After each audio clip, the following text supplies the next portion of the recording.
Welcome to CPTM Smart Partners Hub in London, and today is 17th of June 2015, and as usual, Smart Partners from our movement and CPTM members are usually making quite a number of suggestions about new issues that we might want to get more deeper understanding, but not only issues, because as we know, people are attached to issues and so on.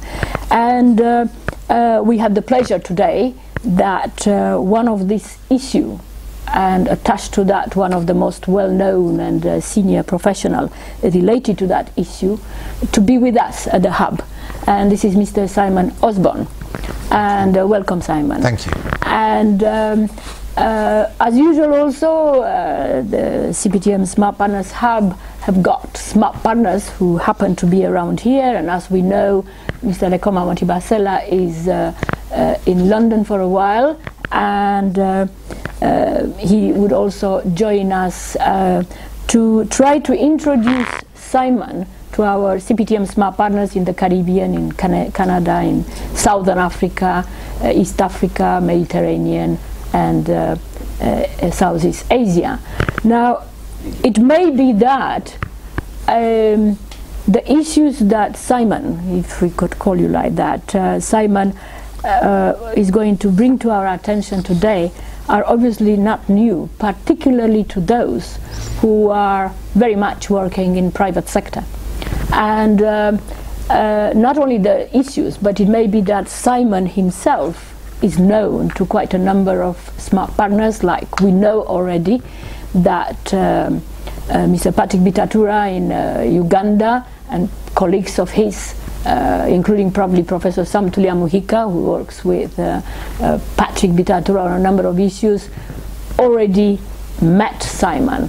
And not only Simon, but also are aware about the organization that he's chairing and that he's also bringing to our attention for us to get involved with them. Obviously, in our group, since 1995 in particularly, one of the main thread of which linked the heads of government with senior ministers in the cabinet and senior officials was the idea of how to make a bit more efficient the government systems. And in addition to many reasons, Simon, why they were trying to do that, yes, obvious reasons, right, yes, were the fact that one wanted to, in 1995 and since then, to encourage rapprochement with the private sector. yes. Now, there was from the beginning in Smart Partnership Movement this idea that one cannot just attract private sector or private sector to attract government's interest to work together on things which, real things that need to happen in any country or regions, unless there is a resonance between the governance of the two entities. Yes. And so in other words, the government and the private sector. And in fact, before 1995, our group had the opportunity to have professionals from Shell, from a number of, who brought in this background of how companies deal with some of the issues which also governments have to deal with. Yes. So there is a very important and pillar in our own make up the rapprochement between private sector and government, yes, the governance. Of course, since 1995 it was recognized that obviously one is to bring also trade unions for labor, to recognize how they come in, and of course private sector deals with labor, and between government, private sector, and then labor, who was seen as a missing partner, 95, 96, 97 we're talking about. That was brought in, And slowly a number of links were brought in this smart partnership fabric, right, to make things happen and make things work in a country or region. So welcome to us, and it is probably the right moment in our movement to have a bit more kind of deeper understanding of corporate governance in the corporate sector. And Lekoma actually, and like Lekoma, you were in civil service senior official for many years with Secretary Masire and so on. But you had to deal with private sector where we were there slowly. And of course you had to be aware about how private sector govern themselves. Besides behind the chief executive or a chairman or a board, there was a company secretary, for instance, who ensured that the governance of the companies as proper to enter into discussions with the government structure. But also you are in private sector yourself lately. Yes. So I suppose you had to deal with company secretaries yourself. Yeah. So and we know even before that, yeah. So when I was yeah. in government, please. as you know, government has parastatal organizations. Yes. So even before I left government, I did have interactions with the company secretaries, yes, on the boards of parastatals. Yeah. So there are still quite a number of government-linked companies, Yeah, or parastatals, yes, even nowadays. Even nowadays. Yes. And that is a kind of hybrid between the government and private sector. Yes. Yeah. Yes. So I suppose, because they are companies. They're companies. They also have boards, yes, company secretaries and all the rest of it. Similar yes, structures as you find in real yes, private sector, yeah, except that they are a hybrid between government. yes. Actually, we have a very large group of those, because yes, in emerging economies, yeah, in Malaysia, for instance, and so on, there are quite a number of government-linked companies that practice a smart partnership, and that's how they found that it's very useful. Yeah. So similarly in South Africa, when we were preparing the dialogue, we came across this review of parastatals, the 700 or so, Transnet and so on. So in Namibia the same, and whatever. Anyway, so as you realize, there is probably a very great need probably for trying to update our group or attract the attention again, yes, for a little while on corporate governance of private sector or entities. yes. So Simon, a little bit about yourself, because yes, I was originally a lawyer, and an English qualified solicitor of the higher courts, and I did 20 years working as an in-house lawyer in the UK railway industry. And then with railway, railways, yes, and then with railway privatisation, I went to a company that is no longer called Railtrack. Right. And I was yes, the company secretary and general counsel. And that was when I had my first serious introduction to the role of the company secretary. And for exactly 10 years, I worked for Railtrack. Yeah. And then, because our chairman, there was one of our group I talked yes, this morning, Gideon Mahalela, Dr. Mahalela. Yeah. He was chairman of railways in Swaziland for right, many years, yes, so he was very keen to. Railways are, it's an interesting industry, capital intensive, Yeah. but essential. They provide essential transport links, communication links, and communication hubs. And I thoroughly enjoyed my time in the railway industry. Railtrack was a privatisation that sadly ended in tears. I had, after a very successful flotation, we had over 250,000 shareholders, the vast majority of whom were small retail shareholders. But I was very concerned, starting with literally a blank sheet of paper, to try to get a governance regime that was fit for purpose. we had certainly had challenges, and sadly the privatisation ended in tears. But we recovered value for the shareholders. And that'll be very interesting discussion to share. It's probably another story, actually. Yeah, it will be very interesting to discuss. But it's good you mentioned, simply because this company secretary function is not discussed in abstract, and you didn't come from a company secretary background. No, I came to it as a lawyer, but I later became a member of the Institute of Chartered Secretaries, of which I'm now the chief executive. I look after that part of ICSA, which cares for the UK, the Republic of Ireland. Now, ICSA, Institute of Chartered Secretaries and Administrators. Thank you, Hyla, for...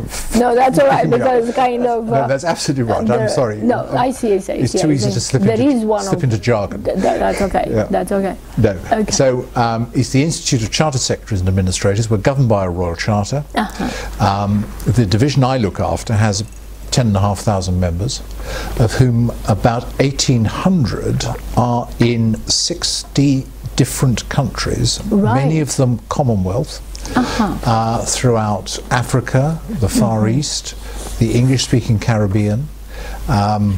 We have a number of a thriving branch in Uganda, new and growing branches in other East African countries. We have members in West Africa.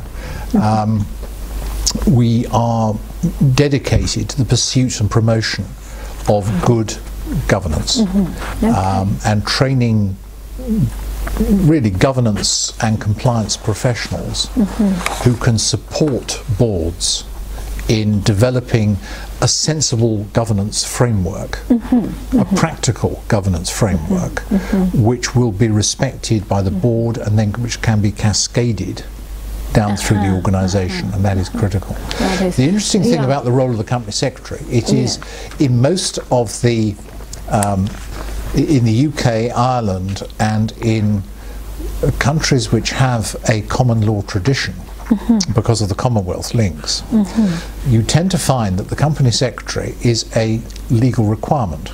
And although it is a legal requirement, not a lot is known about what the company secretary does.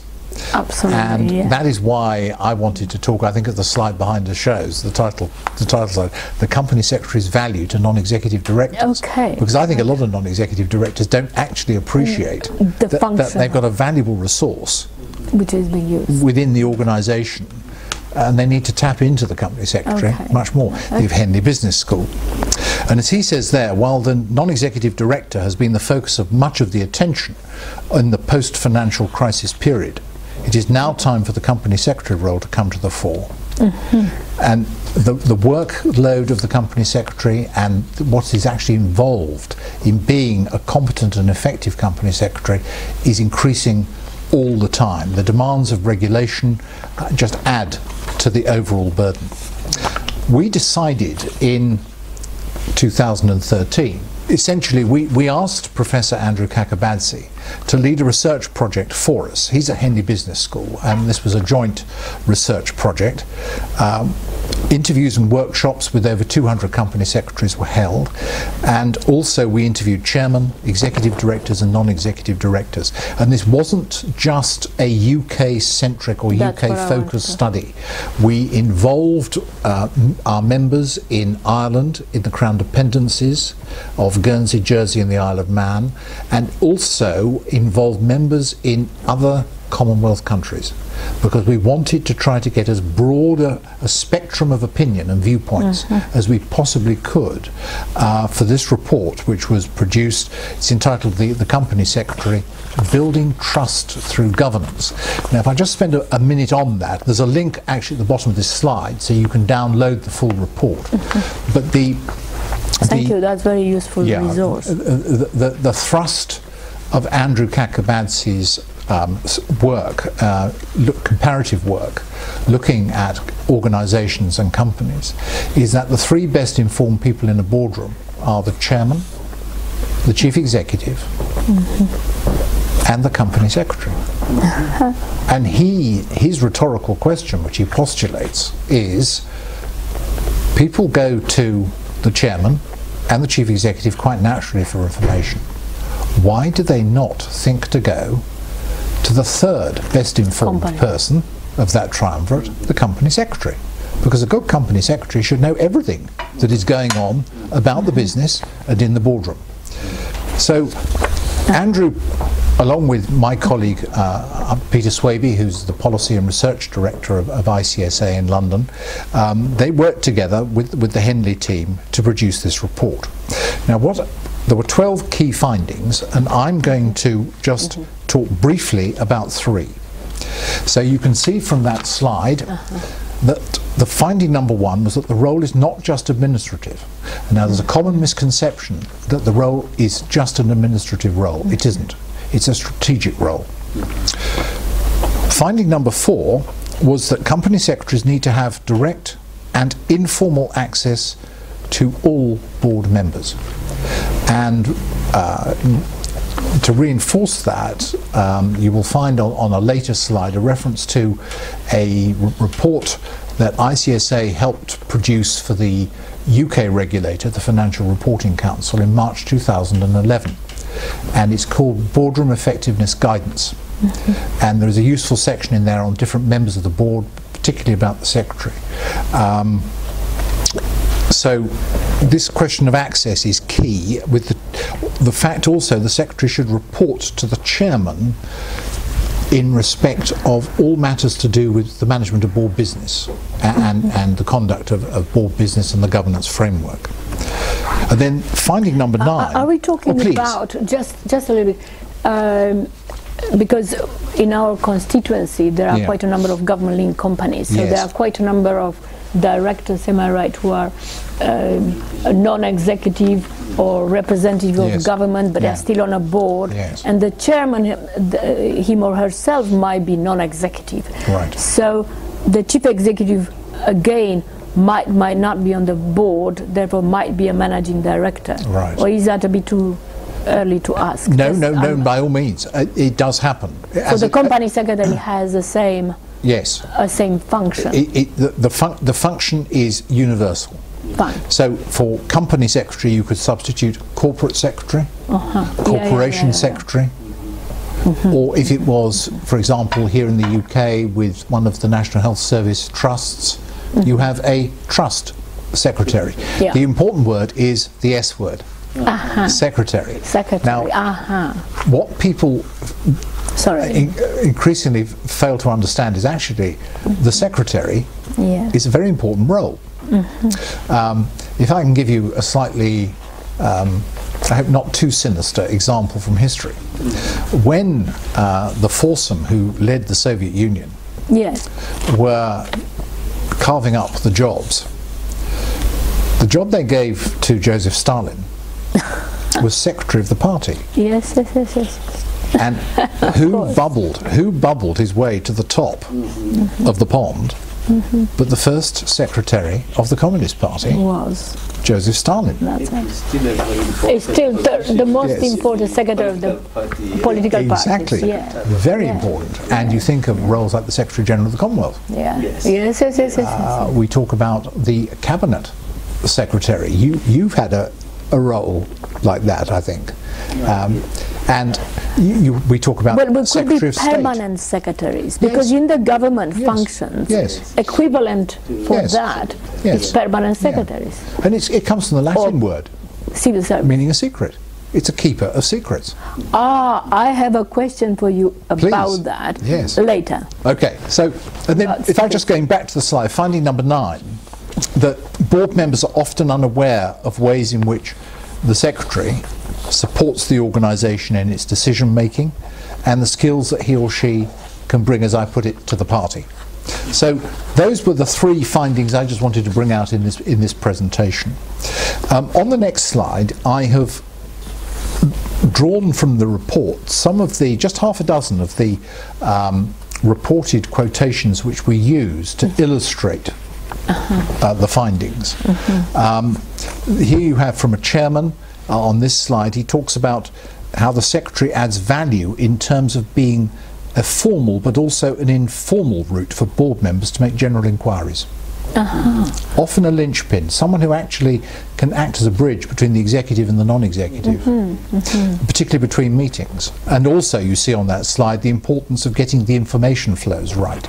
Keeping the board, particularly the non-executives, sufficiently and properly informed about what is going on, making sure the papers they receive because they're not part are fit for of purpose. the everyday. Yes, exactly. So, as he says at the end of that second quote on that slide that you're seeing now, it's really the company secretary who's the person best placed in this special capacity. Yes, indeed. Yeah, it is. It should be. On the next slide, we have a couple of quotations from chairmen who were interviewed as part of the research project. This is talking about what to do if there's an ethical dilemma. This chairman says, you have to go to the chairman. Well, who's often going to do that? Well, as he says there, I expect the company secretary to come to me. That's it. Yes. Of course. And I always worked on the basis as a company secretary of no surprises. There was a little three-word slogan I picked up many years ago from a deputy chairman to whom I reported. He called it POW, and it doesn't stand for prisoner of war. I was thinking POW. It stands for political, with a small p, outstanding or worrying. If an issue comes to your notice, which is POW, political, outstanding or worrying, elevate it. That's it. Exactly. That's No very, surprises. Very simple. So POW, and that a good company secretary, a good corporation secretary, knows that, appreciates it, and knows when judiciously to mention matters like that. I'm wondering if to it's the not chairman. the same thing like a permanent secretary does the same if he's in president's office. Maybe having to do the same thing. Yeah, that'd be you are interesting, doing a POW. Yeah. Have you done? Yes. I think it is. That's your Yes. function. Yes. Yeah. So I mean, there are quite a lot of similarities. There's huge similarities because you have to look after the System. You have to look after the back of the person you're working for. We've got here at the bottom on the slide here that it talks about the logistical manoeuvring the company secretary needs to be part of.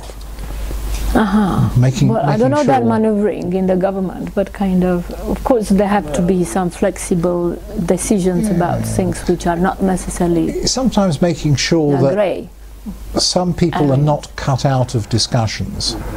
It's knowing who needs to be involved. That's it. And That's it. without overcrowding a meeting, just making sure that if there's someone who's in the know who has not been involved, that actually they are involved. That's it. Otherwise, yeah. So that you have the required levels of expertise in the room, particularly when a crucial decision. And this could be informal, it could be outside a board meeting. Exactly, It could be an informal discussion. An issue arises, we need to debate it, we need to work out a strategy and an approach. Well, there could be someone who you wouldn't immediately think of to involve, and that's where the secretary, I think, plays an important role. Yeah. So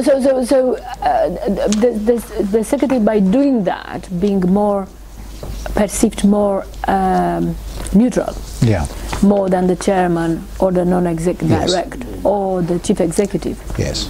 But the chief executive.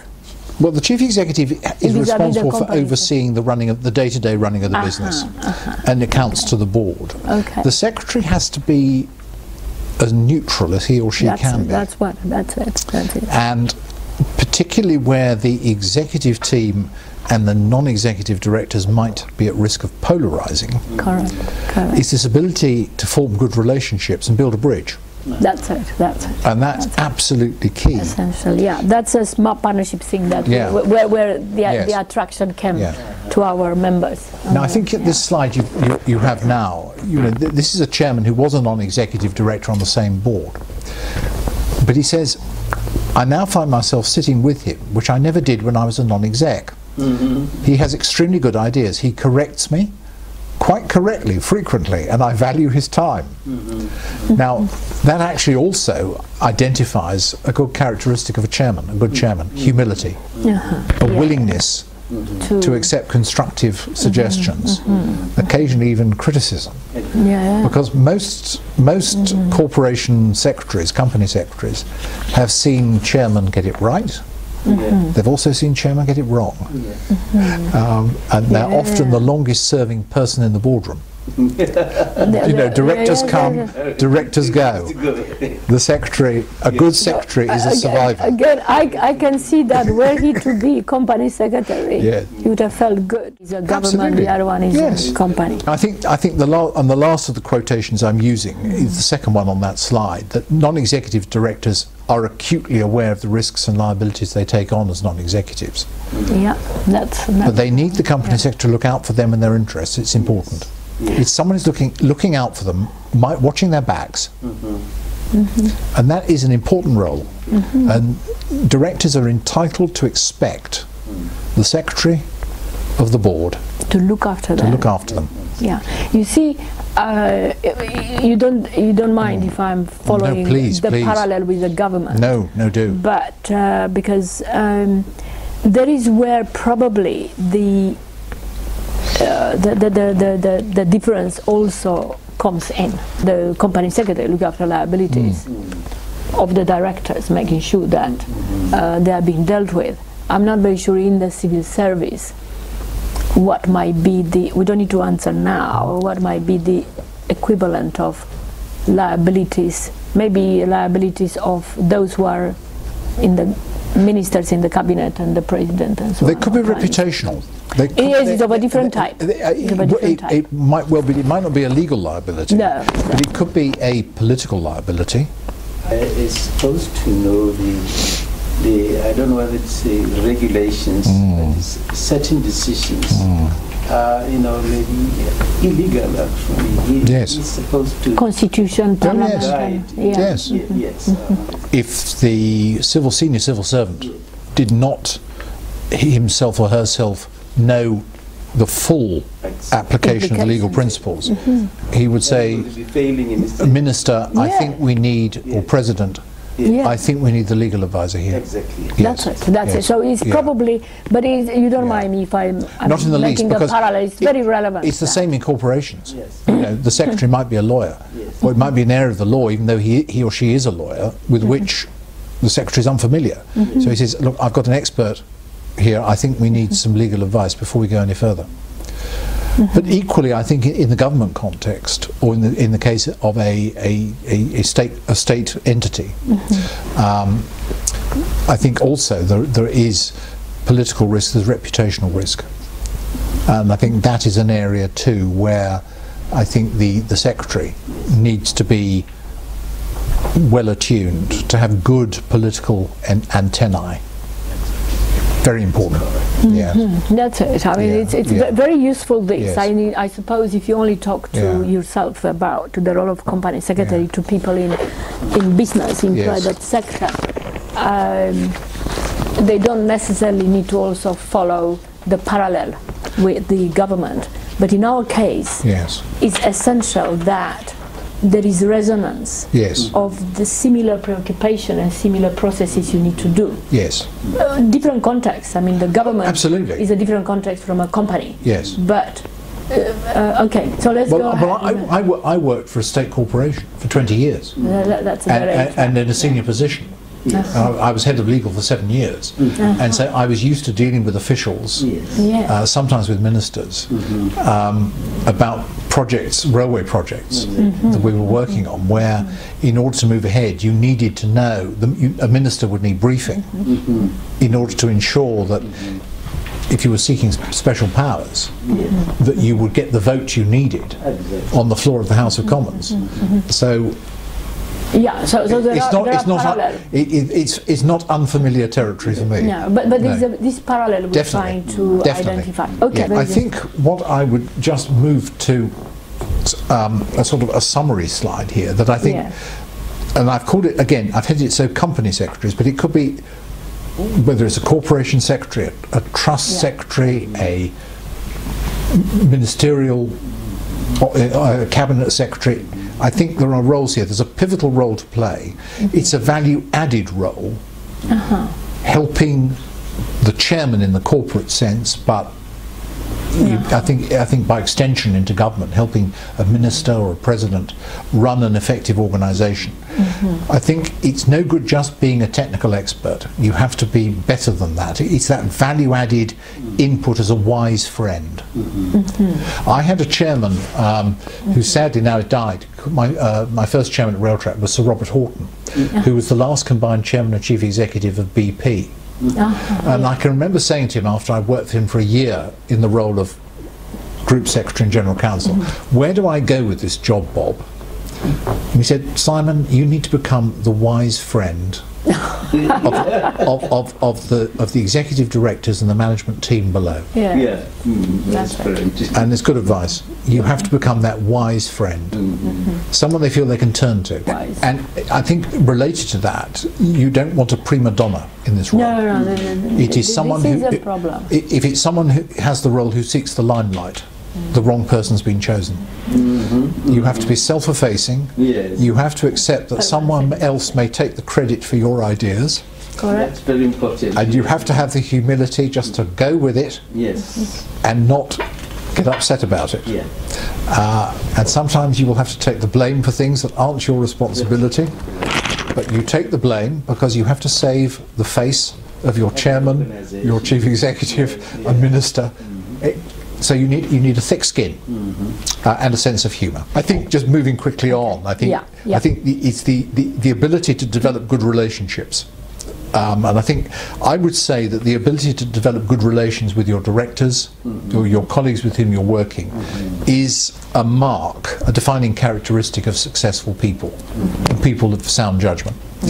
And then you have to have this role as the chairman, or in your case in government, the president or the ministers, chef de cabinet, the councillor, the wise councillor.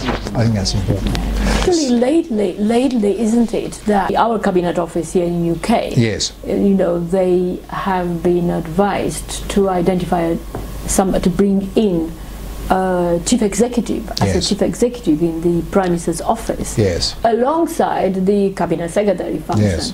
So obviously the chief executive is supposed to maybe be used to have a company secretary, maybe. It's an interesting hybrid, and I suspect if it works, it'll work because of the personalities of the people involved, because they're prepared to make it work. Otherwise. But I can see it also being potentially a source of considerable tension. I don't think government, in my experience, government does not actually understand chief executives. No. Government understands a chairman. Yes, that's it. It doesn't understand a chief executive. I don't know what it is. There's a mental block there somewhere. But they definitely understand chairman, but they don't understand chief executive. And I've been very interested in this role that they've been recruiting for. I should be very interested to see how it works out in practice. Well, it is an interesting combination of functions. Well, you've got competing interests and priorities. I mean, a political minister's priorities are going to inevitably be short-term, possibly medium-term, but no longer than that. You have a chief executive, and government has this mistaken belief about the importance of bringing in private sector chief executives. But chief executives from the private sector do not like to be argued with, and they like getting their own way. So you are actually setting up the potential for challenge and conflict. And which is why I say, in the event of, if the relationship doesn't work, as I say, I think I know who will win. And the person who will come to the top will be the secretary. Professor Kakabadze's finding was that the sort of attributes that a good company secretary has are the sort of attributes one looks for in a good chairman. Oh yes. The ability to be a conductor, not a player.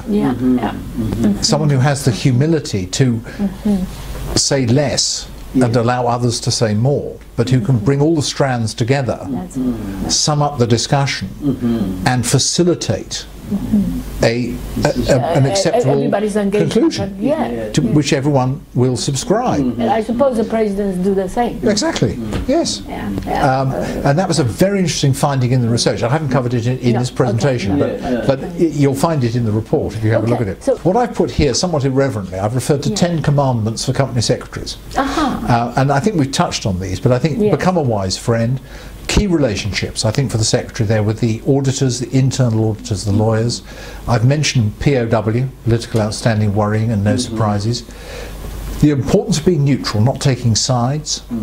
If the executives and non-executives are polarised, try to hold the ring. Control the board and committee pack, not in a negative way, but remembering that sometimes less is more. You know, if you can't explain something in a maximum of 3 sides of paper, possibly 4, something's wrong.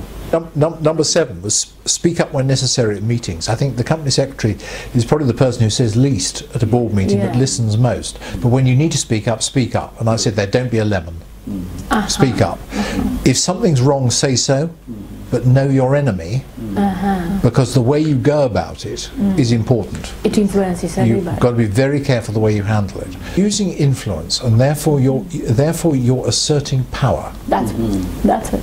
Misuse that power, and you'll be out of a job. That's it. Sooner or later.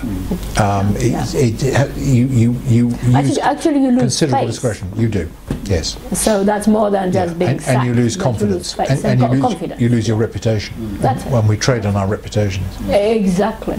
Please. And then use your chairman wisely and keep up to date.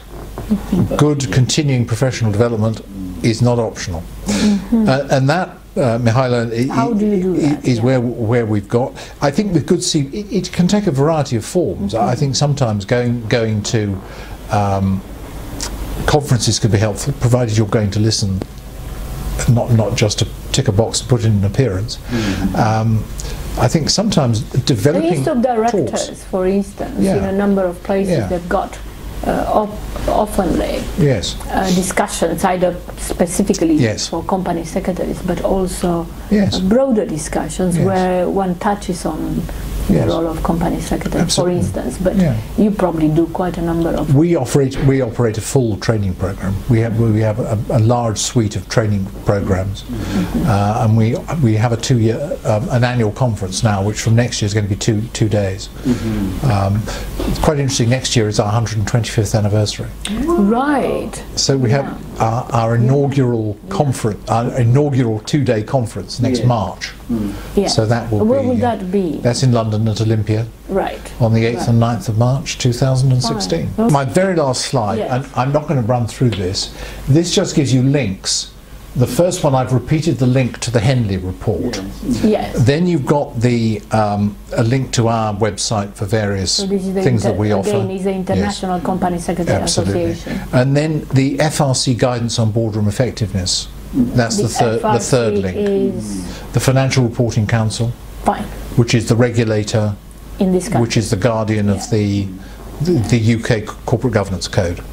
So equivalent, because you have members in Uganda and wherever, equivalent of FRCs would be very often we're finding in Africa. I think central banks.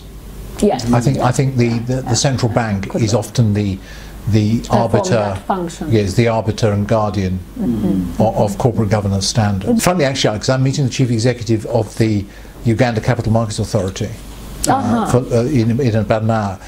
But I think also capital markets authorities and the central bank, I think, share a role. Well, I mean, it would be again very useful to see in what way central banks and the governors themselves play a role in corporate governance, because they do play a role vis-à-vis government, a particular role, a neutral role, more or less, neutral as far as possible, at arm's length. And probably they also have to be at arm's length from the business, as far as possible. So they are a very important player in a country. They are. Very important player. Yes. I mean, and probably company secretaries need to go to them also to make sure that they know. Yes, I mean they're going to be the arbiters of prudential regulation.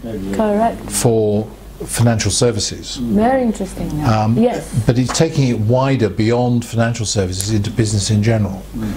Because I think one concern we do have at ICSA is the need to restore trust in business, and it's not just financial services. I think the credit crunch, the recession has demonstrated serious flaws in the governance of financial institutions. But as the UK's Banking Standards Commission report said, you know, the Joint Committee of both houses of the UK Parliament, other business in general needs to beware that it has lost the public trust. Yes. And I think there's a big debate now about how companies find their proper place in society. Now, of course, Simon, the financial services themselves are provided through companies. Yeah, absolutely. So they themselves have got, in addition to those that they are serving, companies. Absolutely, but I think when you take the flow back from those companies through to the regulators, then, you know, those dealing with financial conduct, with prudential regulation, I think there's a big debate here. So might there be therefore kind of, do you see therefore a slightly more enhanced or updated or function of the company secretary in the current context, because that's what it's coming out from you? I think our view at ICSA definitely. You know, this is a role that is now really coming into its own. It's always been important. It's been recognised as being a requirement for public companies for many years. I was raising the issue of secret and secretary. Yes. And the reason why I raise that is because, again, in the government, but also probably private sector, quite a lot are preoccupied lately and taken by surprise, I suppose, by development of digitalization of everything. Yes. I don't want to say Internet of things, but it's digitization of everything, and it doesn't happen because you want to do it or you take a decision on the board. It just happens. So that is something different from making a decision about should I or should I not have, for instance, open government data strategy, or open company data strategy, or whatever. So that is being forced on, and because of the context within which, particularly in the last 5 years, the internet governance and everything else is taking place. Well, it's funny you mentioned so this issue about secret, the confidentiality is very difficult to define nowadays. Yes. And it's not that one is against. In fact, one is trying to define it in such a way that you maintain this informality and making sure that things happen in a company, alongside also attracting, opening data of a kind to those that you want to engage, being the market or otherwise. I mean, that is, particularly in my view, for companies, is more difficult and challenging than for governments, although governments think that is a very challenging task. And I was talking the other day with a very well-known in this country and everywhere individual who was in civil service in UK, but very much related to internet governance and the impact that makes. And there isn't a landscape with elements which would allow conversations and governance to shape up yet. Things are happening, and you have to, disruptions are taking place, that they are websites hijacked or whatever, information hijacked or however is being talked about it, and you have to react to it, but you cannot yet, there isn't yet in the civilian context, whereas different from defense or intelligence and so on, a kind of elements, enough elements which connect with each other and make a kind of landscape cohesive to try to say, well, how do we deal with this at the board of the cabinet? So this is something that we are terribly, of course, interested ourselves, and we want to also take the advantage of central bank governors think tanking at the beginning of July. We would like you to be present if you can. Yes.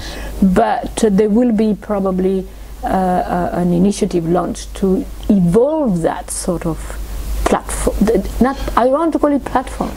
Yes. It's an essential elements which we know by now, and we can add as they come along into a conversation which ensure that the governance of a government or of a corporate continue to absorb these shocks, because there are shocks. Yes. Because of this openness. I think the whole question of cyber and information security is a major problem. Yeah. Interestingly, in the Financial Times today, I read a report about a system introduced 10 years ago whereby all emails are deleted after 3 months. Yes, Yes. Now, and there is a big... it is suggested that this was a nasty plot which designed to frustrate the Freedom of Information Act in the UK before it came in, just before it came into force. I don't know. But I think it is also alleged it leads to dysfunctionality in government because policy papers are being, policy issues might have been accidentally deleted. I think when it comes to confidence, I mean, clearly personnel information, that is confidential. There are going to be commercially confidential processes in companies, which, if they become known, are going to lead to financial, potentially serious detriment of an organisation which exists to make a profit in business. Equally, there are secrets that affect the operation of government, the welfare and security of a state. Where do you draw the line? Well, huge risks. We would be terribly interested if ICSA or yourself personally have so much experience to try to probably join us. And as I said at the beginning of July, around the governors being around, there will be a number of people, including from ITU, from International Telecommunication Union. We want an international standards, because there are a number of issues related to this temptation, of course, to make available open and engagement and benefits from the engaging population and those who are, including markets. But at the same time, there is a need for creating a new way of protecting the companies and protecting the state. So how do we do that? Well, cyber risk is a huge problem, and boards of directors are not taking it seriously. I think it's more than cyber. You see, this well, it's social media policies as well. But these are boardroom issues. Now, when you have a team from the government communications headquarters doing the rounds of boardrooms of the biggest UK companies, that should send out a very loud and clear message that this is something which deserves the close attention, not just once, but on a continuous basis of boards of directors. But then what are the board to do? So that is where company secretaries have got, I'm saying, a new role for them, and quite enhanced. That's my view. But it's funny you mentioned that. We did, in collaboration with the Department of Business, Innovation and Skills here in the UK, we produced a guidance note on this 2 years ago, and I'll happily share it with you. It'll be very useful. Because if you're discussing it if you were in the next couple of weeks, to join us, it'll be very, very useful. But anyway, also this background is probably just the beginning that you wanted to share with us. And well, it's been a pleasure. Thank you so much. Thank you very much, Simon. I didn't know myself exactly how to exploit, one would say, your reciprocity of coming here vis-à-vis when we met about a month ago. We have the governors, central bank governors. There are a few, but together with a number of private sector and political kind of type of function that are coming here. Not many, because it's a think tanking type of operation. Informal, but very informed. Yes. And Obviously, I did mention quite a lot about this, again, area of standards, National Bureau of Standards, BSI, British Standard Institute in this country. Usually they are looked at as techies. Yes. As to use your word about the company secretaries being looked at as techies in relation to the company governance. But we found that they are actually National Bureau of Standards, not as such what they do, but the audience that they have to engage as being one of the main source of information, data, which particularly for private sector is essential, not only in relation to the techie standard or whatever it is that is about, but even in relation to some of the strategic issues related to this open government data or many other things.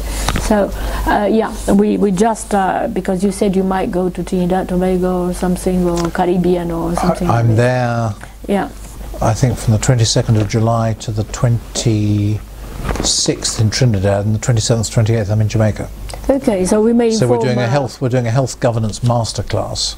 Oh well, for the regional health authorities in Trinidad and Tobago. We might inform Lennox Lewis and Hollis Charles and others in Trinidad, Tobago, and where you are. But we've just produced, for instance, an executive brief for prime ministers in Caribbean that they meet on 2nd of July at the CARICOM summit, on increasing value of quality and standards through this smart partnership practice. So I'm just making it available to you. No, that would be very helpful. In advance of your trip. Thank you. So thank you very much. And it's a pleasure. Yeah, and I hope. Thank you for this opportunity. It's a pleasure to meet you. Have soon. Delighted, and we'll meet you again. I hope it's helpful to